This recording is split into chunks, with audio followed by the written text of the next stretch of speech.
Hello, everyone. Welcome to EFI Oceania. This is one of our regular seminars. Today's speaker is Dr. Whitney Woelmer. She's a postdoctoral researcher at the University of Waikato in New Zealand. She says she is a quantitative ecologist interested in understanding and predicting changes in freshwater ecosystems by coupling long-term and high-frequency data with statistical and process-based model approaches. You are passionate about conducting actionable science that can help decision-making, and you've got experience also developing the Oceania apps that are one way that we can help deliver things platform-free for people to use, and other educational materials. We understood that you had freshwater experience, including the Great Lakes, rural Zambia, and even Southeast Virginia. And you're looking at long-term changes in water quality in the Tiarawa Lakes. Where are the Tiarawa Lakes? Will you cover that, or do you want to tell me now? So I actually don't have a map of it. They're on the northern island of New Zealand, sort of in the Bay of Plenty region. So if you think the North Island and on the eastern side of the island. Beauty. Your hand signals described it perfectly. Whitney, will you please start to share your screen and Yes. talk to us today? Thank you. So thanks for that introduction, Alistair. As you said, I'm currently working as a postdoctoral researcher at the University of Waikato in New Zealand, but this work is really heavily or completely work that I did during my PhD. So my co-authors here are from my former institution at Virginia Tech, where most of this work was conducted.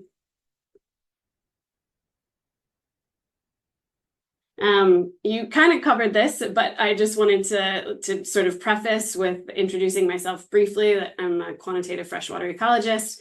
I grew up in the Midwest of the United States, where I did my bachelor's degree and then worked for the U.S. Geological Survey's Great Lakes Science Center. And I think that sort of that background, being surrounded by lakes, really motivated my career moving forward. For my PhD is where I did a bulk of sort of the forecasting work, and part of which I'll talk about today, where I coupled sort of building ecosystem understanding through whole ecosystem monitoring and field campaigns with developing ecological forecasts and sort of understanding how ecosystems work through that. And then actually spent a bit of time developing those shiny apps that you mentioned, where I developed a teaching module for helping students understand how we can actually communicate forecasts and improve decision-making for a variety of different end users. And in my current role, I work on the Te Arawa Lakes in the Bay of Plenty region, like we talked about, which is a really unique and interesting set of lakes with all sorts of different morphometry and catchment characteristics and trophic state, and use sort of long-term high-frequency monitoring data from this buoy that you're seeing in the picture there, as well as sort of monthly monitoring going back a few decades. So that sort of informs a little bit of my background and where I'm coming from as sort of this lake scientist, but hopefully this work will be relevant and interesting regardless of what ecosystem you're coming from. Today, I'm going to talk a little bit about what we can gain by using multiple modeling approaches for forecasting. I'll talk a little bit about ecological forecasting of water quality specifically, and then the bulk of what I'll talk about is a case study where we developed process-based forecasts at Lake Sunapee, which is in New Hampshire in the Northeast region of the United States. And so I really wanted to start this talk by thinking about how, as ecologists, we're really kind of generally motivated by wanting to better understand ecosystems, which are really inherently quite complex. But they all sort of have this common underlying theme of external variables influencing them. So in a lake, we might measure different meteorological conditions, as well as the amount of external nutrients or pollutants coming into the ecosystem. And this helps us better understand and study sort of the physical structure of the ecosystem. In lakes, that might be the hydrodynamics or the stratification.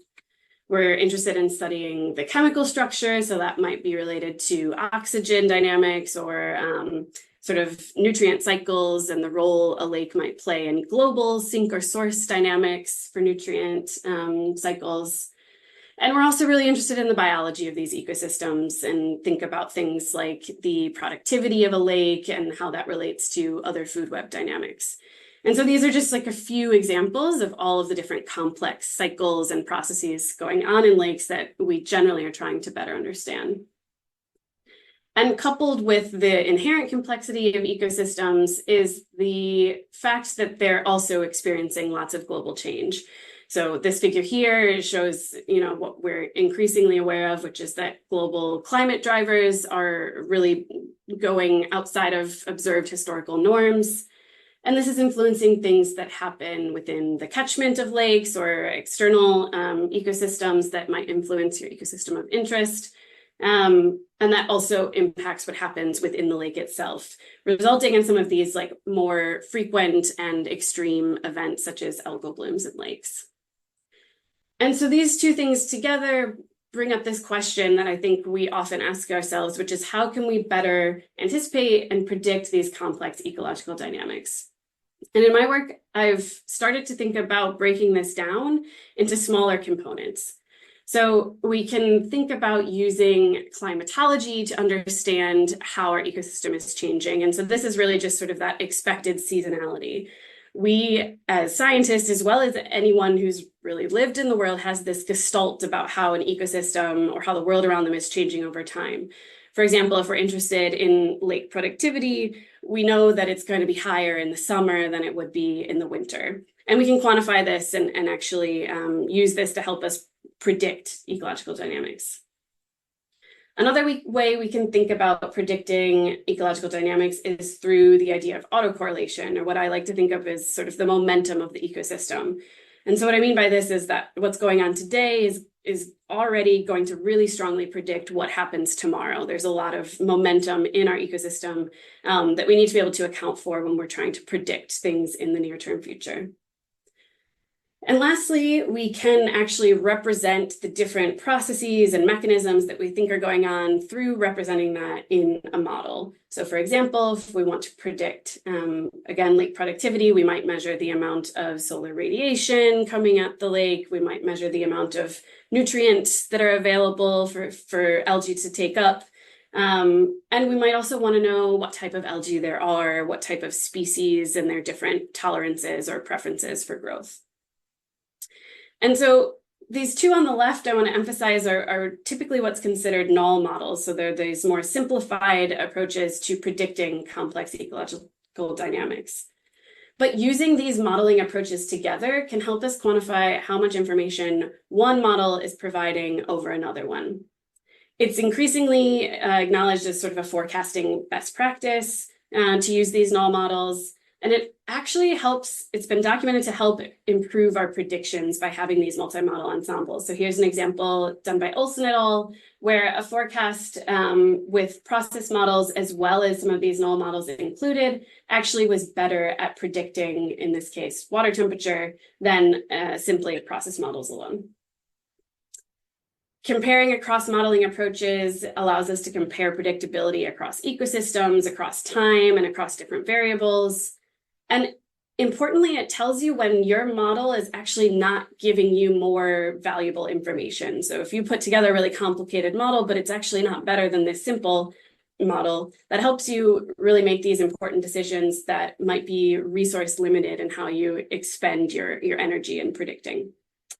And lastly, I want to emphasize that we're actually starting to see that some of these null models are actually outperforming our process-based or even data-driven modeling approaches. So it's actually really important to sort of consider their value when making predictions. And so if we're regularly sort of quantifying the predictability of these null models, we can start to ask questions like, is the value of climatology changing as we're going outside of these observed historical norms? Is the value of autocorrelation in predicting changing as we see more of these extreme events? And lastly, something that I think a lot about is, are the mechanisms that we're including in our models actually predicting the dynamics that we want to see? So I want to focus a little bit more on some freshwater forecasts that have been developed across aquatic ecosystems, both marine and freshwater here, that have this sort of connection to decision making and really show you sort of the breadth of forecasts that exist out there for aquatic systems. So this first example is a forecast showing different human health concerns. So we have a red tide forecast in the Gulf of Mexico, or a forecast of distribution of harmful algal blooms in Lake Erie. There's lots of forecasts out there that are aimed at improving conservation, such as this global forecast of the probability of coral reef bleaching. Lots of aquatic forecasts are aimed at improving fisheries management, such as these, which show the likelihood of encountering an endangered species. So you might want to not fish in that region. And lastly, forecasts out there which help with just general recreational user awareness, such as this forecast on the right, which is showing the discharge in a stream ecosystem that might help you decide whether or not you want to go kayaking that day or something of that sort. And a recent review of freshwater forecasts specifically showed that there's a whole breadth of variables being predicted here, ranging from zooplankton to ice dynamics, and two of the most common of those forecasts being dissolved oxygen and water temperature. But importantly, the number of papers which are doing this sort of robustly is still quite low. I think the maximum there is 13 studies. And also, I think all but one of these studies used a data-driven approach. So we're kind of lacking that process representation at the moment in freshwater forecasts. And so that was something that we wanted to address in this study, was to apply a process-based model to predict water temperature and dissolved oxygen in our ecosystem. And so to do that, we used the Forecasting Lake and Reservoir Ecosystems framework, or what I'll refer to as FLARE, which takes this one-dimensional, so it simulates the one spot in the water column, hydrodynamic process-based model called the general lake model. And so the general lake model represents the physics of the lake ecosystem, and the aquatic ecodynamics module represents the chemistry, and it does have the ability to represent biology as well, but we stayed with dissolved oxygen for this particular forecast. Briefly, the FLARE framework takes meteorological and other necessary model drivers, as well as observational data of water temperature at the particular lake. They're accessed remotely through a GitHub data repository, and that's fed into that lake model. We produce a forecast. Let's say yesterday we did this. We actually can now see what the water temperature was in the lake, and we can update our forecast with that new data, which then becomes the initial conditions for the next day's simulation, which we drive with a 35-day weather forecast to predict 35 days into the future. And that results in our forecast output. And so this is the process-based side of our modeling framework. But like I mentioned, we wanted to also incorporate those climatology forecasts. So we developed these using 13 years of our temperature and oxygen data. And this is actually quite simple. What we did here is to develop the climatology is you essentially look at all of your historical years of data, and you take the mean and standard deviation on a given day of year, and that's how you get your climatology forecast. We also developed our null persistence models, which represents that autocorrelation that I talked about. Null persistence is one of the terms that's often used for this, as well as random walk. And essentially that forecast says that the conditions are going to stay the same as your most recent observation. So in our lakes, we have high frequency sensors that we can access daily. And so our forecast for tomorrow is going to be what the temperature is today, all the way out through that forecast horizon, or how far you predict into the future. So here you can see a null persistence forecast that basically says it's going to stay a flat line. And that wasn't a very good match for the data in this particular example. So using these two null models, we calculate forecast skill, which tells you how much information your forecast is providing over another one. It's a pretty simple equation. You simply take the ratio of your process-based forecast, whatever accuracy metric you're using, and divide that by your null model accuracy. And this means that any positive values indicate that your FLARE or process-based forecast was more skillful than your null, and negative values indicate the opposite here. Importantly, forecast skill is really dependent on the trade-off between both of these forecasts. And so I just want to illustrate that with a quick example. So let's say we were trying to predict the water temperature tomorrow. The white dot here is the actual water temperature. The blue is our flare, which was pretty close. And the yellow is the climatology, which was pretty far away. And so our forecast scale is positive. We're happy about that. If we predict another day into the future, we see that in this case, our climatology forecast was actually really good. The flare forecast was really bad. And so we have a negative number, which we're sad about. And the last example here I want to point out is something where our climatology forecast did really good. The flare forecast also did pretty well. But because the climatology was better, we still have this negative skill score. And so I just want to illustrate that just because you have a negative skill score, it doesn't necessarily mean your forecast wasn't accurate. It just means it was less accurate than the forecast you're comparing to. And by understanding when our process-based forecasts are beating either our climatology or our autocorrelation forecast, we can get a sense of what forces are important for driving the dynamics in that particular variable. So for example, if for water temperature, we found that the climatology forecast was more skillful than the process-based forecast, we can conclude that that particular forecast was really driven by that seasonality, and that added information from our process model wasn't useful in improving our predictions. In contrast, if we found that our process-based model was more skillful than either our persistence or autocorrelation or our climatology forecasts, we can make the conclusion that the information provided by our process-based model is actually improving our predictions over just the autocorrelation and seasonality that's inherent with our water quality dynamics. So this really motivated the study questions for this case study. We were interested in, first, how does forecast skill of temperature and oxygen, two different water quality variables, compare? How does our forecast skill vary between years? And lastly, what is that trade-off in skill across the persistence, climatology, and flare process-based forecasts? We've developed our forecasts at Lake Sunapee, which is in New Hampshire in the northeast of the US here, which is a relatively large, clear water lake that's pretty deep, down to about 33 meters. We produce forecasts over the sort of northern hemisphere summer in 2021 and 2022 at a surface and at bottom sensor observations for both temperature and oxygen.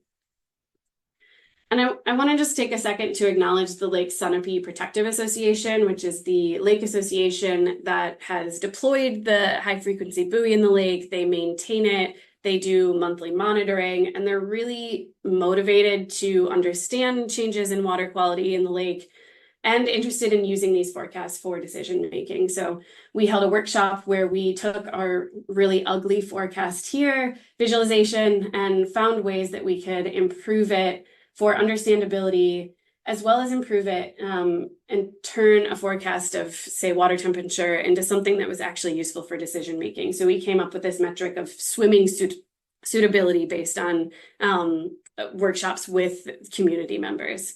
So I just want to take a moment to highlight the importance of incorporating end users within forecast development.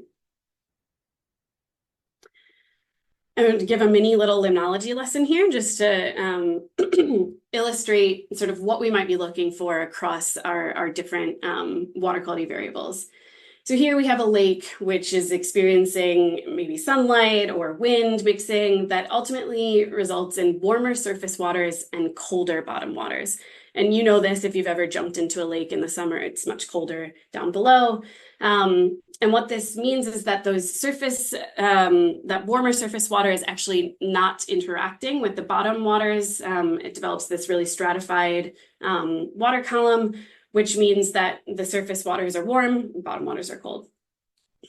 We have lots of phytoplankton up in the surface, which are producing oxygen through photosynthesis, as well as mixing with the atmosphere. And then in the bottom waters and throughout the lake, we have lots of organisms that are respiring and consuming that oxygen. And so we can oftentimes end up with low dissolved oxygen or hypoxia in the bottom waters. And so again, we have this gradient of high oxygen in the surface and low oxygen in the bottom.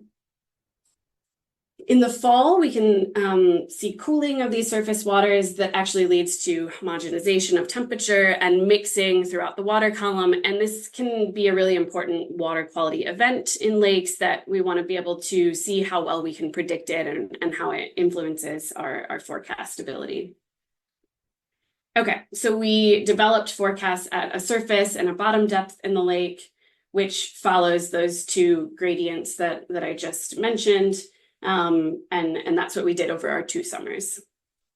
So here I'm showing some of our observations of temperature and oxygen. So we just have time on the x-axis here and the actual values on the y, with temperature observations on the left column here and oxygen on the right. And then we have our surface 1 meter data and the 10 meter or bottom water data.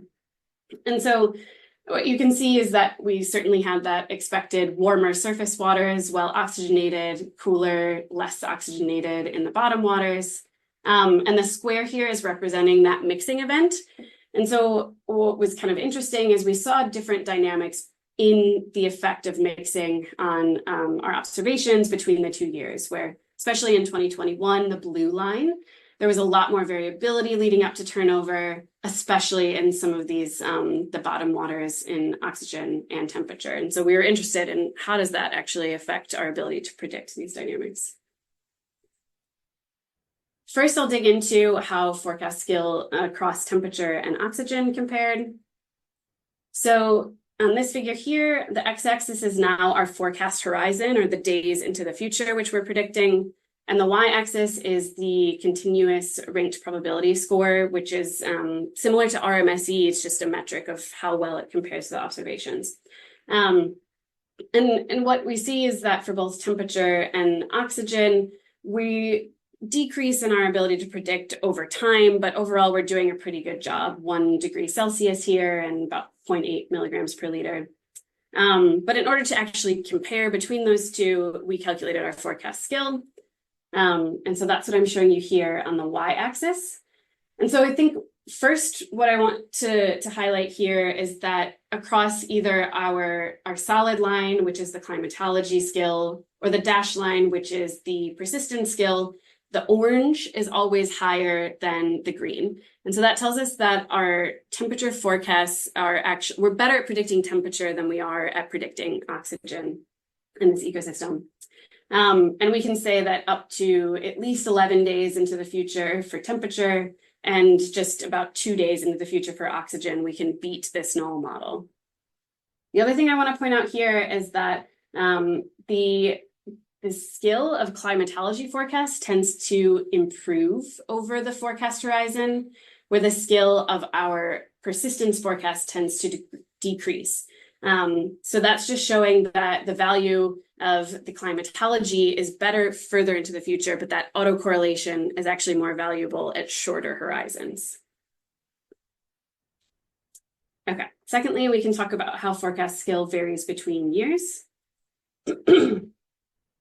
So here I'm going back to showing day of year on the x-axis and CRPS on the y-axis.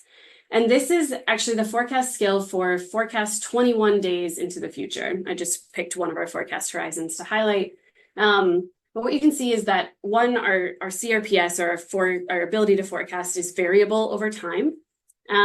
And if we look at the dates of turnover again, we see that this had differential effects on our ability to predict. So in 2022, we actually got much worse at predicting temperature after turnover, which didn't really happen in some of our other years. So just a quick highlight of how that sort of time series of predictability is also variable in these ecosystems. So now I'm going to go back to showing you that forecast horizon on the x-axis. And the y-axis is going to be the percent of our forecasts that are better than the climatology forecasts. So again, we have our years representing color. And if we look across all 4 of these panels, the dominant pattern here is that our blue lines in 2021 were more skillful than in 2022, the red lines.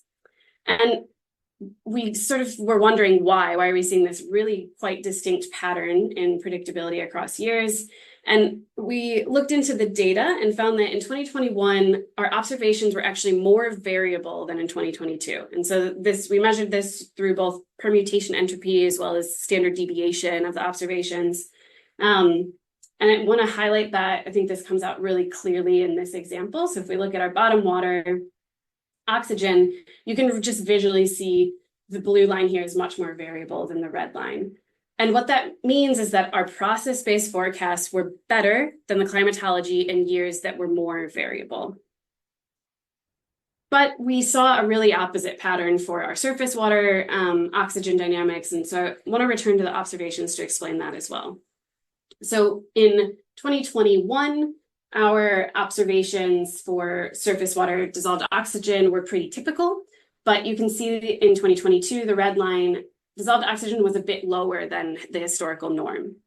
And so what that meant is that in 2022, we had a case like this, where our flare forecasts were really good, and our climatology forecasts really were bad because the oxygen concentration was unusual that year.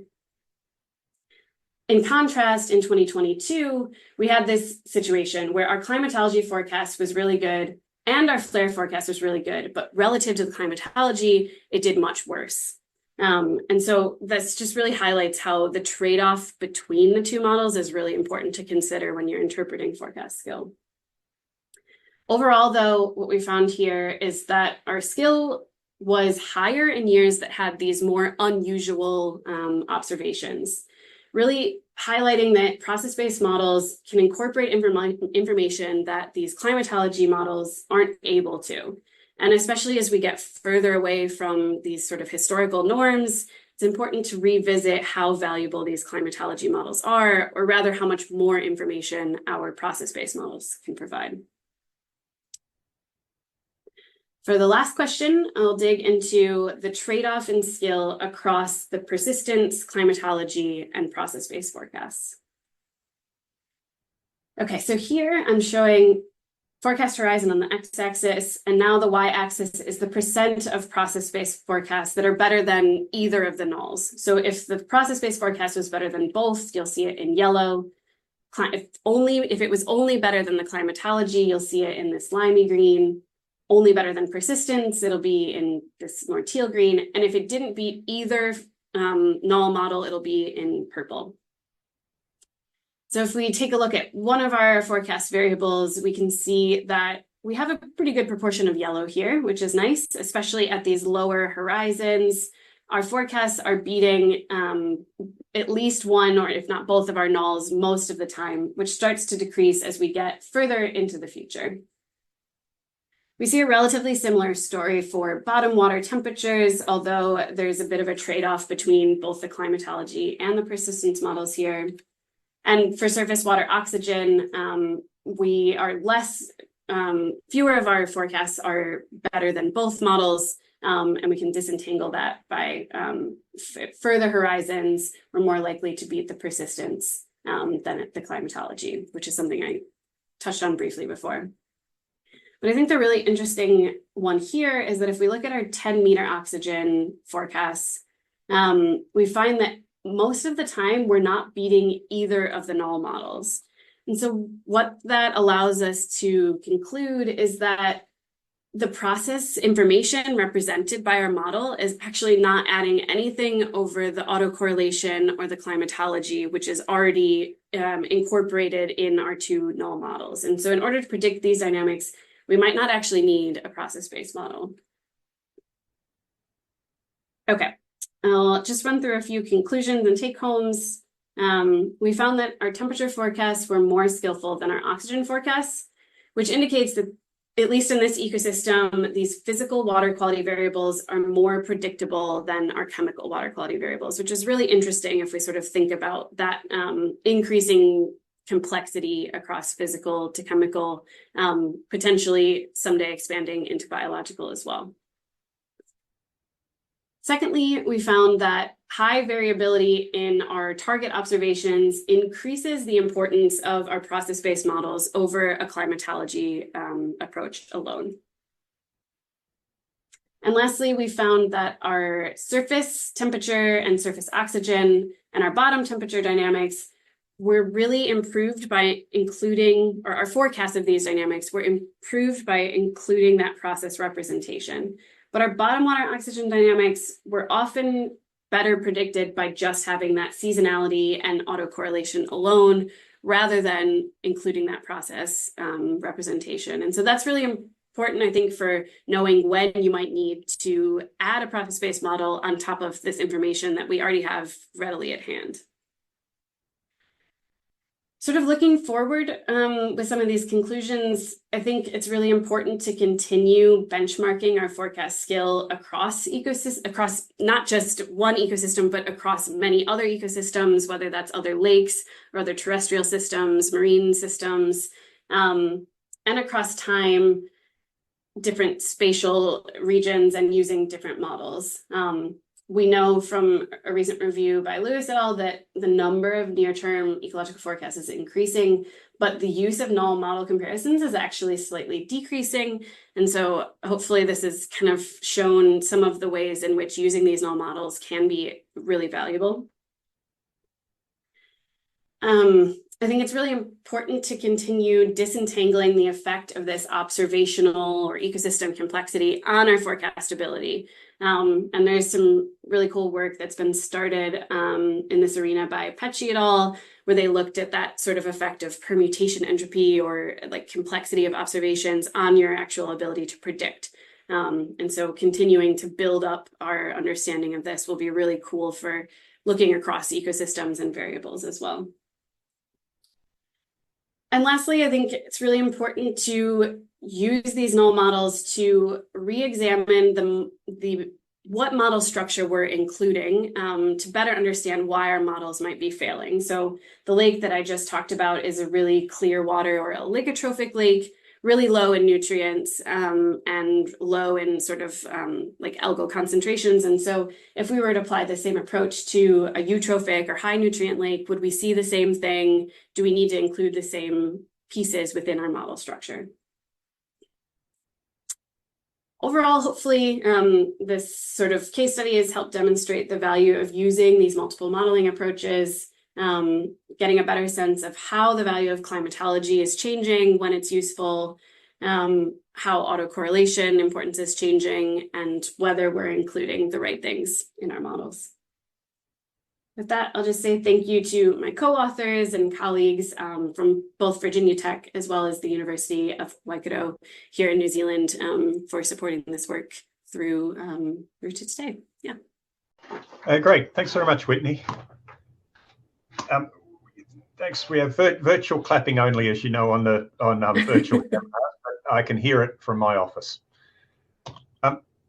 We have time for some questions of you, and may I begin with one that at the moment you were just trying to predict the absolute value, but it seemed that turnover events were pretty critical in that system. Can you have a look at the skill of those models and actually an event prediction, like a turnover, which I assume you could get from the magnitude of the step change?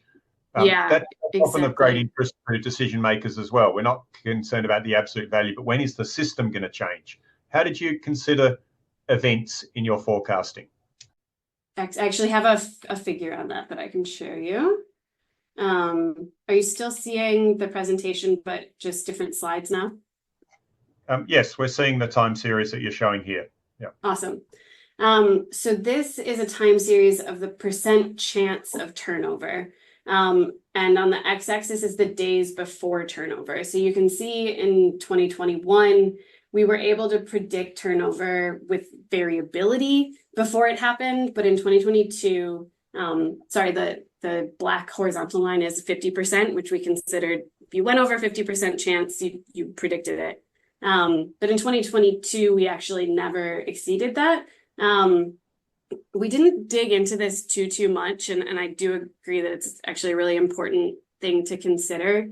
So there's a lot more to be examined as far as why we might have not done so well in this. There's another paper by Quinn Thomas and others that did focus specifically on turnover and predicting that. And so I think there was a bit more attention paid to it in that case study, and perhaps this was something we did post hoc, actually. So we weren't necessarily calibrating the models for turnover, as opposed to that other study that was like really interested in that.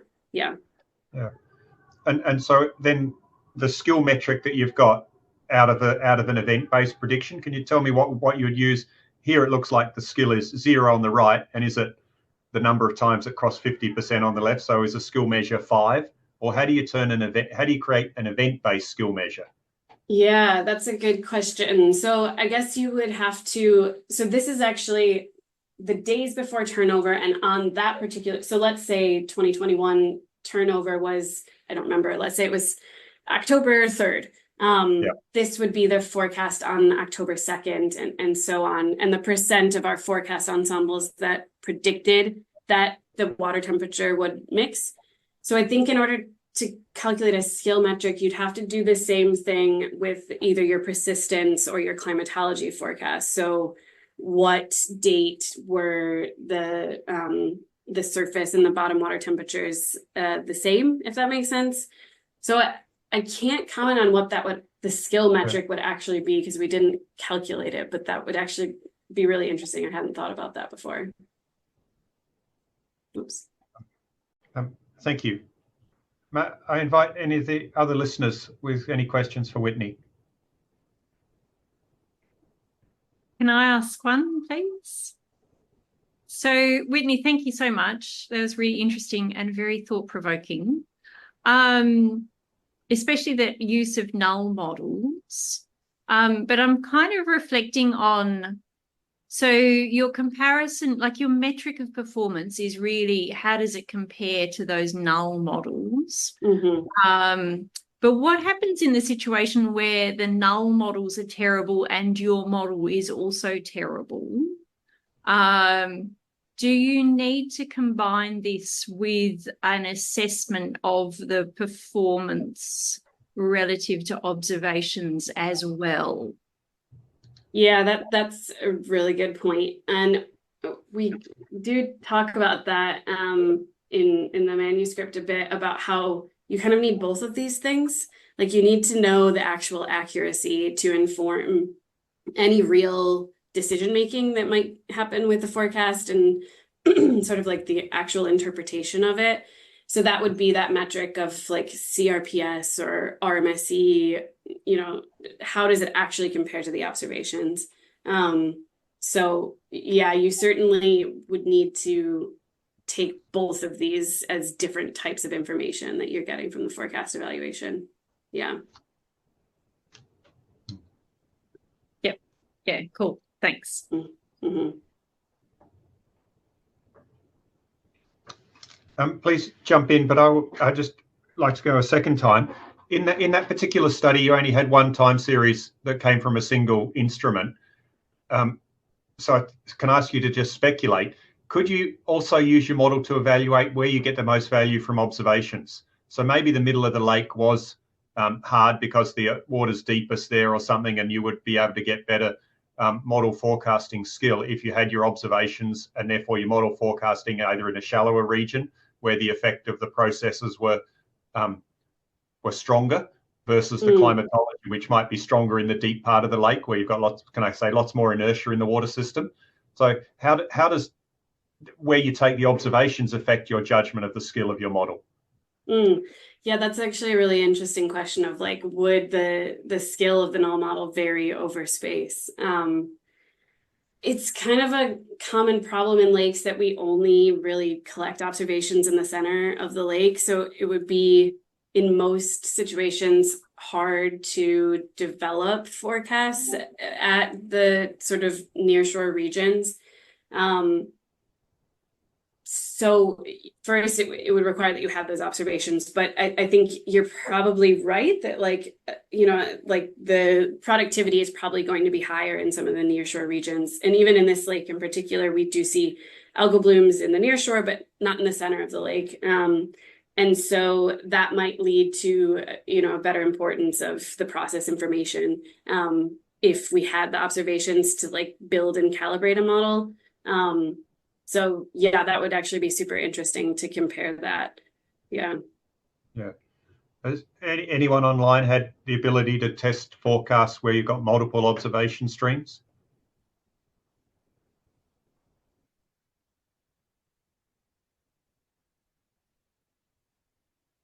Karen here.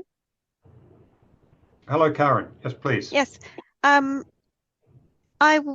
got one main CSIRO observation stream in Macquarie Harbour for our model where we're giving live predictions of oceanographic conditions, and I will have access to other data streams from the university and the fish farmers.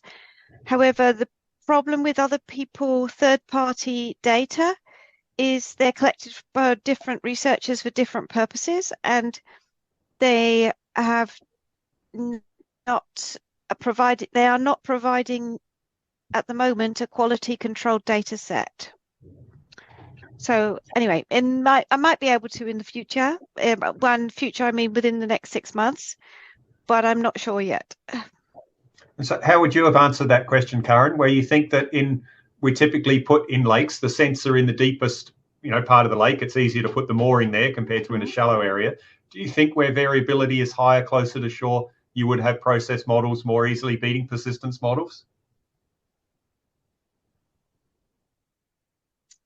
Well, it depends on the parameterization of the process models, but theoretically, yes, because if you've got shallow water warming or shallow water processes, or if the lake is transparent and you can see the bottom in the shallow water, then you would have different bottom reflectance and those sorts of processes. So yes, if they're resolved in the process model, then potentially I think they would be better. Yeah. What do you say, Whitney? Yeah, I'm just thinking about some of the data streams that we have here at some of the lakes in New Zealand where we actually do have more nearshore observations. And so I'm thinking maybe it would be a cool thing to test. Yeah, it would be really cool to work on some of those lakes down south where you've got a glacier on the edge of them. Yeah, I'm sure it's lots of variability in that part of the lake. Yeah. I think, Karen, you'd find the swimming index would always be very unsuitable. Yes. Oh, well, I'm sure you'll have plenty of tourists jumping in. No, thank you for your presentation. Yeah, thank you. Yeah. I guess I have a question for folks if anyone has any experience using null models before. Is it something that people are incorporating or thinking about at this stage in sort of your own work? Yeah, in my case, Whitney, when we're doing marine heat wave forecasts, we're definitely trying to make sure that we can always beat a persistence model, just matching a persistence model and then also beating a climatology. So I guess that's two null models versus our process or machine learning model. Right. Yeah. But the persistence model could also be very useful to us. And I think that really is important when you're trying to argue for the value of observations. And even if you don't have a process model right, if you can get observations and then basically initialize a persistence model, it's pretty good for short-term forecasts. It's insanely good. Yeah, I remember when I first started forecasting, the model wasn't beating a persistence and I was so disheartened. And then you're like, well, it makes sense. If you have high frequency observations, then that's really valuable. I'm Karen here. If we also check, so one of the questions we're looking at the moment is whether our models are better than the model they're nested in. So if we have so this is obviously marine applications. So if we have a fine scale model and we've nested it in a broader scale model, we're looking at whether the fine scale model adds any skill, or whether it's just as bad as the same as the background model. So I think it's it's sort of like persistence, but we're just seeing if we can add any information by integrating the model on a finer model grid or a finer time step, and obviously with more processes as well. Right. Yeah. I mean, that I think serves like the same purpose of understanding, like, relative to this baseline model. Are you getting better by increasing your temporal or spatial scale?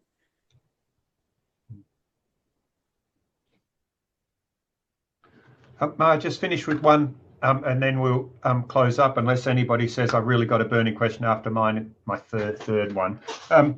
You said one of the emergent things you found, Whitney, was that in years with a lot of variability, the process model beat the persistence model. But and I know you only had 2 years, but in the case that you said that, the variability was also off the climatology. What if that variability had fallen on top of the climatology? Do you think then a process model would still have beaten it? Right? It would, if my description is right. Maybe you could go to the slide that shows that the variability for those 2 years. It was off the climatology. Yeah, so basically we found that in this year, which was much more variable, yeah, the process-based model did better than in this year, which was less variable. I actually don't have the climatology plotted here, and off the top of my head, I don't know like where it would fall for bottom water oxygen, if I'm being honest, but I do think that if the variability was closer to the climatology, that it might not have hurt the forecast so much. Yeah, like if you just have a high standard deviation, but the mean is close to the historical norm, that it probably would have resulted in the climatology still being pretty skillful. So yeah, that's another important thing to like tease apart when comparing to these models, is not just the mean conditions, but not just the variability, but the mean condition as well. Yeah. Beauty. If only our studies could go for longer before we changed our career location. But I know. I really wanted to like do lots more with sort of this variability thing, but yeah, like you find out 2 years. Yeah. One way that obviously that Ecological Forecasting Initiative is trying to challenge people to look at those problems is to make data sets available and then have different forecasting teams have a go at looking at different metrics, looking at how they can improve on those forecasts and try and get those emergent properties that you're talking about. When do persistence models work? When do process models work, and so on. Yeah. I think that's a really valuable contribution. Yeah. I will do the going once, going twice, going 3 times to see if there are any other questions coming in from the audience today.